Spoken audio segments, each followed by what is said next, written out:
Hello विद्यार्थियों, आप सभी को मेरा नमस्कार। आप सभी का मोस्ट वेलकम आपके अपने यूट्यूब चैनल आर्ट स्टूडियो में। विद्यार्थियों, आज की क्लास में हम आपको भारतीय प्रागैतिहासिक चित्रकला क्लास 2 पढ़ाने चल रहे हैं। इस क्लास में हम यूथ को सॉल्व कर रहे हैं। ये क्लास पेज 14 से स्टार्ट हो रही है। यूथ का पेज 14 खोलेंगे तो ये प्रश्न आपको मिलेंगे।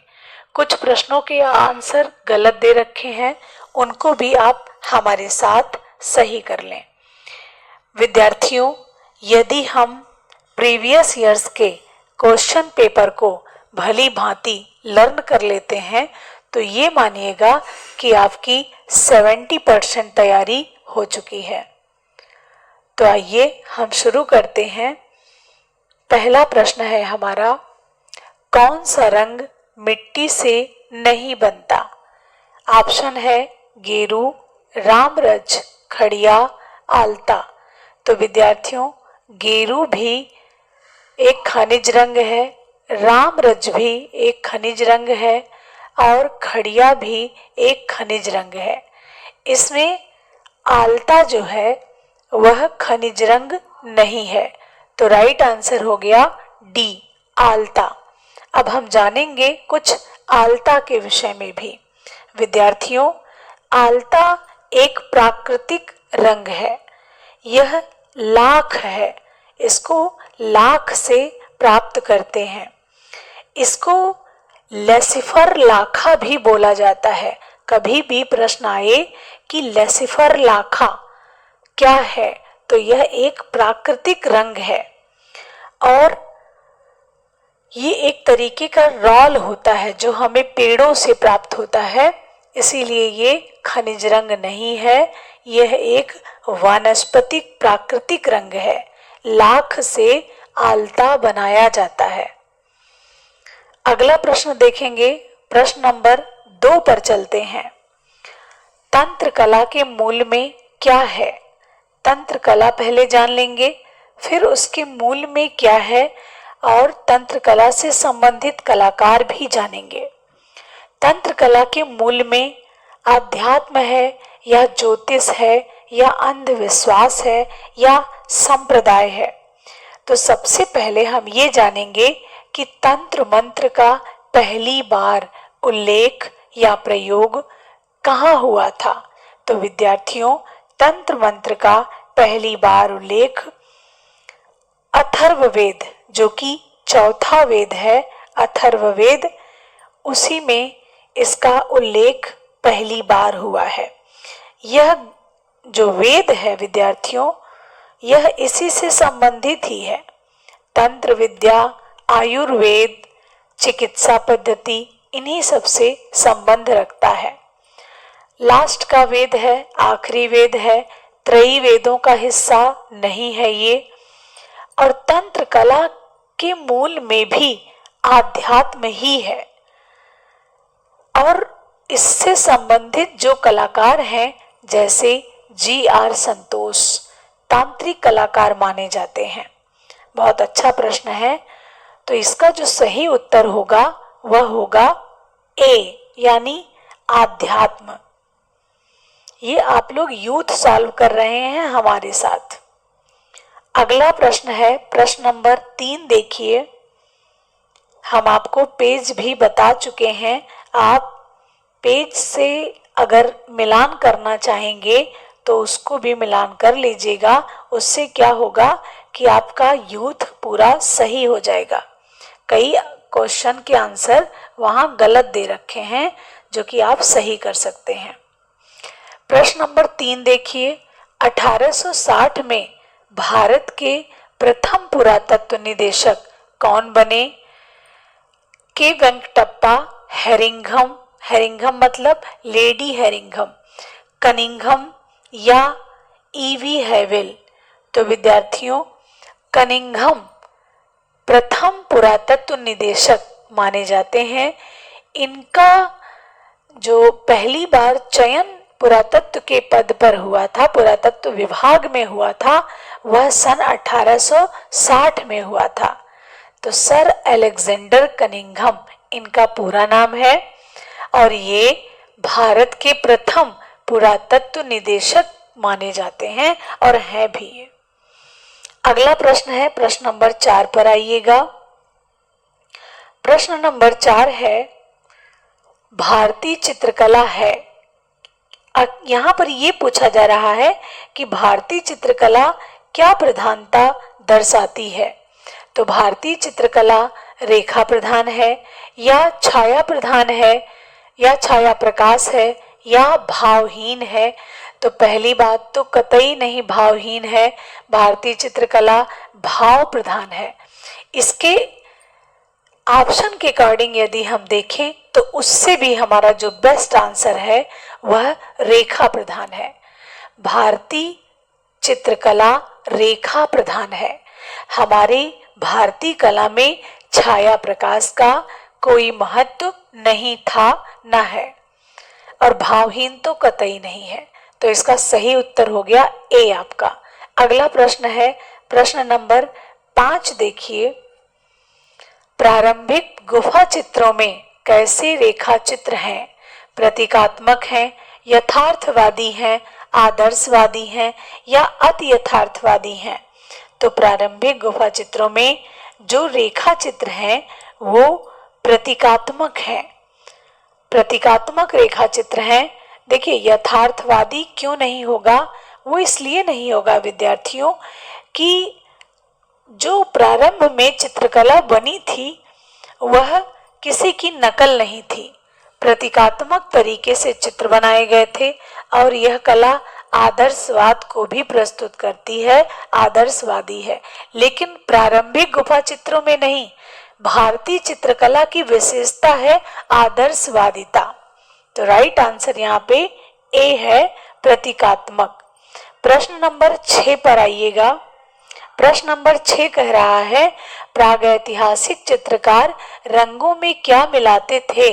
गोंद, जानवरों की चर्बी, गोमूत्र या तेल? तो विद्यार्थियों इसका जो सही उत्तर है वह जानवरों की चर्बी है।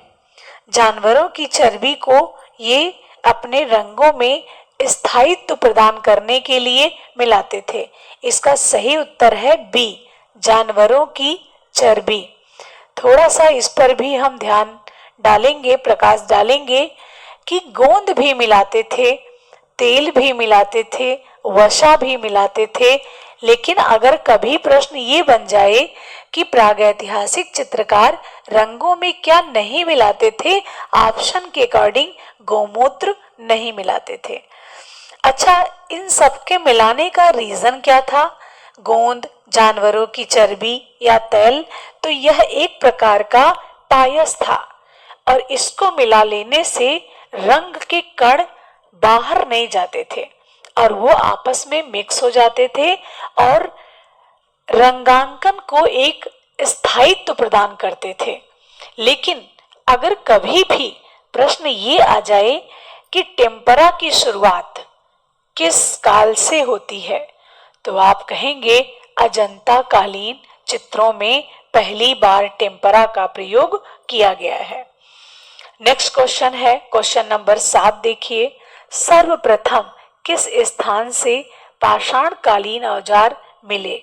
रीवा, मैसूर, पल्लावरम या टेनकानल?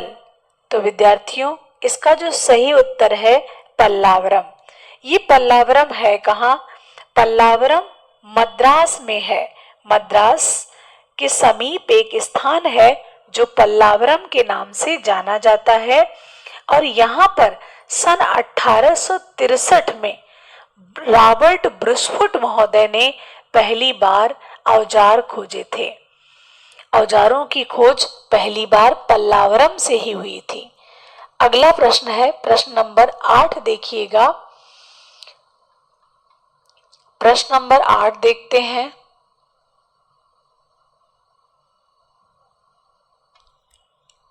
प्रागैतिहासिक काल के चित्रों में सबसे अधिक किस प्रकार के चित्र मिलते हैं? ऑप्शन है आखेट के, ऑप्शन है औजारों के, ऑप्शन है मनुष्यों के, या इनमें से कोई नहीं। तो राइट आंसर ए है, आखेट के चित्र सर्वाधिक मिलते हैं। प्रश्न नंबर 9 पर आइएगा। 9 प्रश्न कह रहा है आपका, मिट्टी के बर्तनों का आविष्कार किस काल में हुआ? पूर्व पाषाण काल, या सिंधु सभ्यता, या मध्य पाषाण काल, या नव पाषाण काल?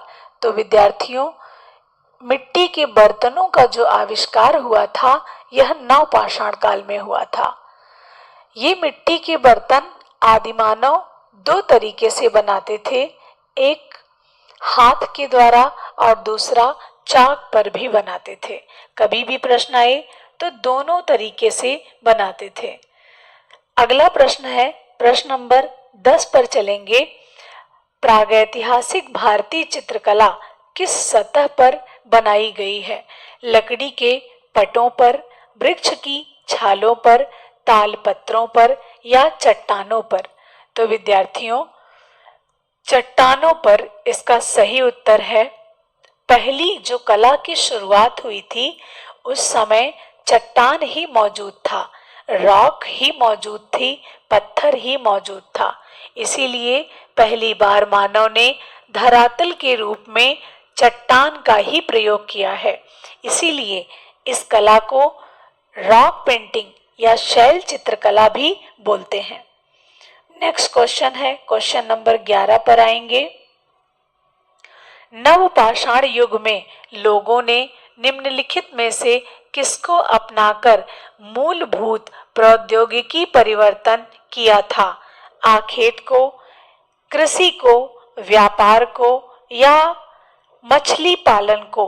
तो विद्यार्थियों, नवपाषाण काल की सबसे बड़ी उपलब्धि थी कृषि। कृषि जब हमारे नवपाषाण कालीन मानव ने शुरुआत कर दिया तो उनका जीवन बदल गया।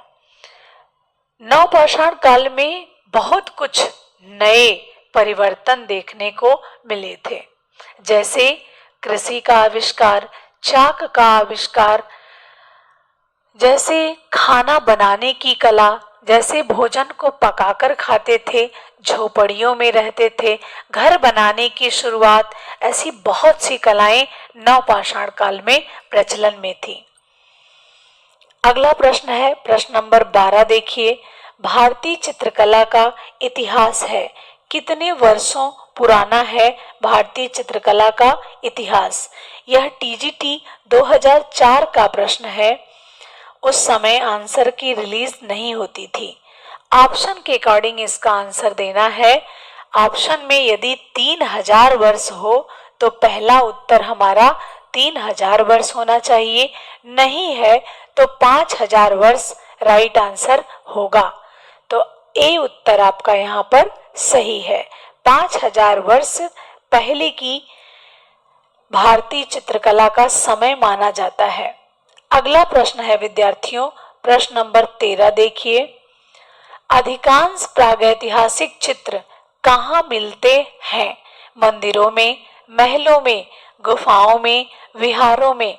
तो विद्यार्थियों, अधिकांश प्रागैतिहासिक चित्र गुफाओं में मिलते हैं। हमने अभी आपको बताया कि ये पेंटिंग रॉक पेंटिंग कहलाती है, चट्टान दरिया गुफा कहलाती है, तो गुफाओं में मिलते हैं। नेक्स्ट क्वेश्चन है, क्वेश्चन नंबर 14 देखिएगा। प्रागैतिहासिक चित्रों में किसका महत्व है? रेखा, रंग, रेखा रंग, या प्रकृति? तो विद्यार्थियों, इसका जो सही उत्तर है वह है ए, यानी रेखा। इसको सही कर लेंगे, लगभग विद्यार्थी इसको सही कर लेंगे, क्योंकि यह प्रश्न शिल्पी में अलग आंसर, यूथ में अलग आंसर, और कुछ विद्वानों ने अलग आंसर दिए हैं, जबकि इसका सही उत्तर है रेखा। हमने अभी आपको बताया था कि रंग का महत्व हमारी भारतीय कला में, छाया प्रकाश का महत्व हमारी भारतीय कला में नहीं है। नेक्स्ट क्वेश्चन है, क्वेश्चन नंबर 15 देखिएगा। क्वेश्चन नंबर 15 है, प्रागैतिहासिक चित्र क्या है? ग्रंथ चित्र है या गुहा चित्र है या कागज पर बने चित्र हैं या वस्त्र पर बने चित्र हैं? तो सही उत्तर इसका है कि प्रागैतिहासिक चित्र गुहा चित्र हैं। मतलब गुफाओं में बने चित्र को प्रागैतिहासिक चित्र तो नहीं कहा जा सकता है, क्योंकि गुफाओं में लगभग भित्ति चित्रकला भी बनी हुई है, लेकिन प्रागैतिहासिक चित्र गुफा में बने थे। प्रश्न नंबर 16 देखिएगा, आदिमानव चित्र बनाने के लिए किन रंगों का प्रयोग करते थे? ऑप्शन के अकॉर्डिंग यदि हम देखेंगे तो सभी रंगों का प्रयोग करते थे। काला रंग भी, गेरू रंग भी, खड़िया भी और जानवरों की चर्बी में रंग मिलाकर। लेकिन ऑप्शन के अकॉर्डिंग हमें उत्तर जब सही करना होगा तो हम ए सही करेंगे, जानवरों की चर्बी में रंग मिलाकर। क्यों सही करेंगे ए? उसका मात्र एक ही कारण है कि इस ऑप्शन में सारे ऑप्शन समाहित हैं। जैसे ऑप्शन में कह रहा है कि जानवरों की चर्बी में रंग मिलाकर, तो रंग कोई भी, काला, गेरू, सफेद, खड़िया, मिट्टी का, सब रंगों में जानवरों की चर्बी मिलाई जाती थी। और क्यों मिलाई जाती थी? स्थायित्व प्रदान करने के लिए। तो सही उत्तर ए हो गया आपका। नेक्स्ट प्रश्न देखेंगे, प्रश्न नंबर 17 देखेंगे, भारतीय चित्रकला के प्राचीन केंद्र कहाँ हैं? तो भारतीय चित्रकला के प्राचीन केंद्रों में गुजरात, महाराष्ट्र, दिल्ली या जयपुर? इस प्रश्न को थोड़ा सा हम अगर समझते हैं तो हम इसका सही उत्तर दे सकते हैं। यह प्रश्न टीजीटी 2009 में आया हुआ है। विद्यार्थियों, यदि हम ऑप्शन के अकॉर्डिंग देखें तो दिल्ली से कोई लेना देना प्राचीन भारतीय कला का नहीं है। जयपुर से है लेकिन प्राचीन केंद्र नहीं है। तो दो ऑप्शन हमने तुरंत कट कर दिए। अब हमारा दो ऑप्शन बचा, एक गुजरात, दूसरा महाराष्ट्र। तो गुजरात अगर हम जाएं तो हम पाएंगे कि लोथल की बात हो रही है, और महाराष्ट्र जाएं तो पाएंगे अजंता और एलोरा की बात हो रही है।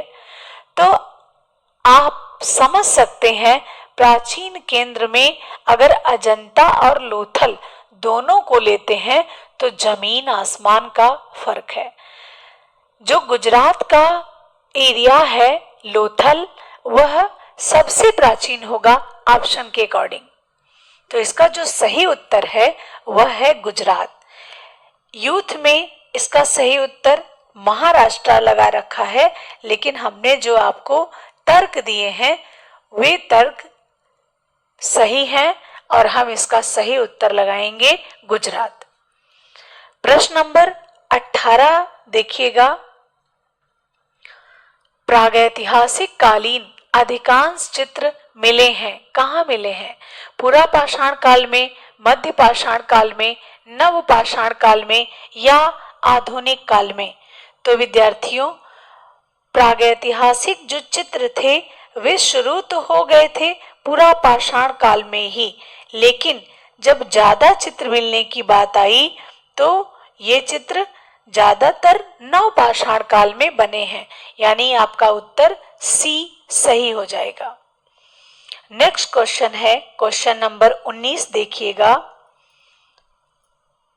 उत्तर पाषाण काल की चित्रकला के प्रमुख उदाहरण मिलते हैं, कहाँ मिलते हैं? उत्तर पाषाण काल की बात कर रहा है। उत्तर पाषाण काल में चित्रकला के जो प्रमुख उदाहरण मिलते हैं, बेलारी में, सिंघनपुर में, मिर्जापुर में, इनमें से कोई नहीं। विद्यार्थियों, ये जो डी ऑप्शन लिखा गया है यह गलत है, इसमें होना चाहिए था इनमें से सभी। तो इसका जो उत्तर होगा वह होगा इनमें से सभी।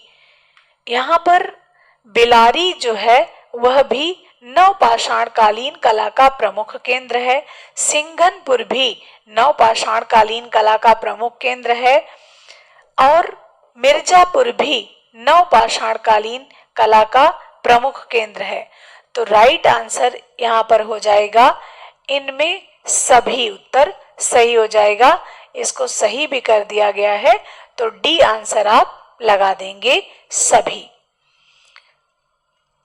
नेक्स्ट क्वेश्चन आएगा, 20वां प्रश्न है।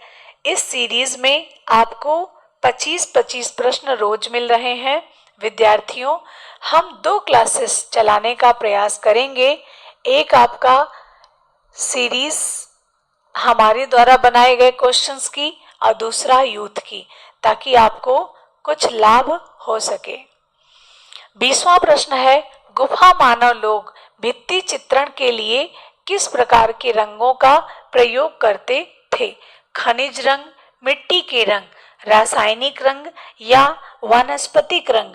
तो विद्यार्थियों, इसका जो सही उत्तर है वह है खनिज रंग, ए। लेकिन यूथ में टीजीटी पीजीटी के शिल्पी में इन्होंने गलत सॉल्व कर रखा है, उसको सभी स्टूडेंट सही कर लें। खनिज रंग और मिट्टी के रंग में क्या अंतर होता है, 2 मिनट में जान लें। खनिज रंग ज्यादा स्थायी रंग है, मिट्टी के रंग कम स्थायी हैं और खनिज रंगों से ही मिट्टी के रंग बने हैं। कैसे? वे रंग जो भूमि के अंदर नीचे पाए जाते हैं वे रंग खनिज रंग है, और मिट्टी के रंग भूमि के ऊपर भी पाए जाते हैं। तो जो ज्यादा अंदर है वो ज्यादा स्ट्रांग है, तो खनिज रंग इसका सही उत्तर है। नेक्स्ट क्वेश्चन, क्वेश्चन नंबर 21, प्रागैतिहासिक कला का अर्थ है आधुनिक कला, मध्यकालीन कला, सिंधु घाटी सभ्यता की कला या ऐतिहासिक काल के पूर्व की कला? तो विद्यार्थियों, प्रागैतिहासिक काल का जो अर्थ होता है वो ऐतिहास काल के पूर्व की कला, यानी प्रागैतिहासिक कला। तो डी आंसर आपका यहाँ पर सही हो जाएगा। नेक्स्ट क्वेश्चन 22वां देखेंगे। 22वां प्रश्न कह रहा है, अरिग्नेशियन एवं मैग्देलियन शब्दावली किस संदर्भ में प्रयुक्त होती है? ये किसके लिए प्रयुक्त किया गया है, इसी की बात कह रहा है।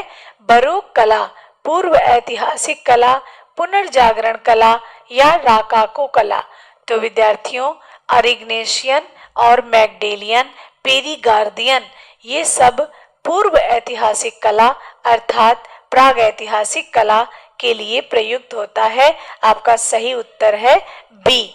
बी का आपका अरिग्नेशियन एवं मैग्देलियन शब्दावली जो है वह पूर्व ऐतिहासिक कला से संबंध रखती है। अगला प्रश्न है प्रश्न नंबर 23, देखिएगा।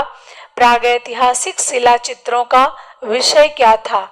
आखेट था, पशु पक्षी था या युद्ध था या सभी था? तो ऑप्शन के अकॉर्डिंग यहाँ पर उत्तर हम सभी देंगे, क्योंकि प्रागैतिहासिक शिला चित्र जो बने हैं वे आखेट भी हैं और आखेट में पशु पक्षी भी आ जाएगा और युद्ध भी आ जाएगा। तो ऑप्शन के अकॉर्डिंग यदि हम आंसर देना होगा तो हम उपरोक्त सभी देंगे। अगर यहाँ पर उपरोक्त सभी ऑप्शन ना होता तो हम सबसे अच्छा आंसर आखेट देते। नेक्स्ट क्वेश्चन है क्वेश्चन नंबर 24। प्रागैतिहासिक चित्रों का धरातल क्या है? कपड़ा है, शिला है, कागज है या कैनवास है? तो विद्यार्थियों, प्रागैतिहासिक शिला चित्रों का जो धरातल है वह है शिला, यानी बी आंसर आपका सही हो जाएगा। नेक्स्ट क्वेश्चन है क्वेश्चन नंबर 25 को देखेंगे। भारतीय प्रागैतिहासिक चित्रकला यह एक पुस्तक है, इसके लेखक कौन है? अजीत घोष, जगदीश गुप्त, अमरनाथ दत्त या डब्ल्यू एंडरसन? तो भारतीय प्रागैतिहासिक चित्रकला के लेखक हैं जगदीश गुप्त। राइट आंसर है बी, जगदीश गुप्त आप टिक करेंगे। ये था यूथ का पेपर और यूथ के पेपर को हमने आपको शुरू किया था पेज नंबर 14 से पेज नंबर 17 तक, 14 से 17 तक सॉल्व हो चुका। ये दूसरी क्लास थी और पहली वाली क्लास इसी वीडियो में नीचे डिस्क्रिप्शन में डाल दिया जाएगा, आप उसको देख सकते हैं। बाकी एक क्लास हमारी ये भी चल रही है जो हमारे द्वारा प्रैक्टिस सेट आने वाला है उसको हमने अपने आप से बनाया है, सिलेबस के अकॉर्डिंग बनाया है और बहुत अच्छे प्रश्नों के कलेक्शन है, वहीं से आपको हम ये क्लासेस प्रोवाइड करवा रहे हैं। तो 2 क्लासेस आपको रेगुलर मिले, ये हम भरपूर प्रयास जरूर करेंगे। कभी कभी क्लासेस मिस हो जाती हैं, इसके लिए नाराजगी जाहिर नहीं करना चाहिए। आप यदि इंसान है तो जो पढ़ा रहा है वो भी एक इंसान ही है। और थोड़ा सा आप यदि अपने आप को उस स्थान पर रखकर देखेंगे तो ये जो फालतू के कमेंट्स कुछ एकाध स्टूडेंट करते हैं, वो शायद अगर अपने आप को वहां पर रखकर देखेंगे तो शायद ना करें। खैर, आपके कमेंट्स आपके संस्कार को व्यक्त करते हैं, आपके कमेंट्स आपके परवरिश को व्यक्त करते हैं, आपकी सोच को व्यक्त करते हैं, आपके लेवल को व्यक्त करते हैं। इसलिए हो सके तो अच्छा ही कमेंट करें। धन्यवाद विद्यार्थियों, ऐसे पढ़ते रहें, आगे बढ़ते रहें। इन्हीं शुभकामनाओं के साथ हम आपको अपने नेक्स्ट वीडियो में मिलेंगे। नमस्कार।